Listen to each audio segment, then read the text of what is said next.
it's a great question. So yeah, so the Steve and Larry story is something that I created to kind of show these mindsets that I shared with you today. Going back to the first question, I find that if you want repeatable results, even though the early stage of an idea is uncertain, we can come up with some process steps to kind of pause and look at our traction and make sure we're heading in the right direction. Early navigators, they would get on the in the ocean, and they found a way to go from wherever they were, somewhere in Europe, all the way around the world.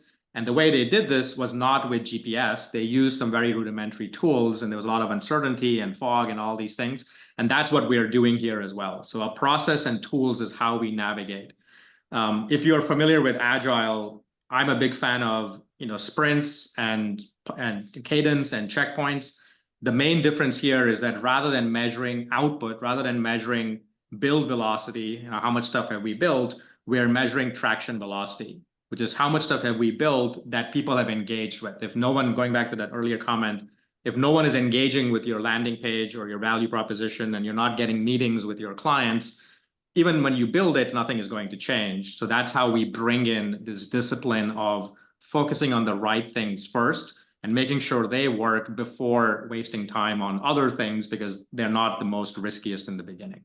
So that's how I would maybe try to answer all the questions that you mentioned, is that there are some tools and mindsets and process steps that you can put in place to build more structure. And it doesn't guarantee you will be successful, but it can, like Larry, raise your odds that at least if you hit a dead end, you know it now versus 6 months from now. If you have a point where you have to pivot and change your pricing or your customer segment, you know now because your customers tell you they don't want your product. And when you ask them why, you know how to make the change. Okay. Thank you very much, Ash. It was great speaking with you and learning all these nice stuff. Let's give him a round of applause. Do you have anything else to tell us? Last words?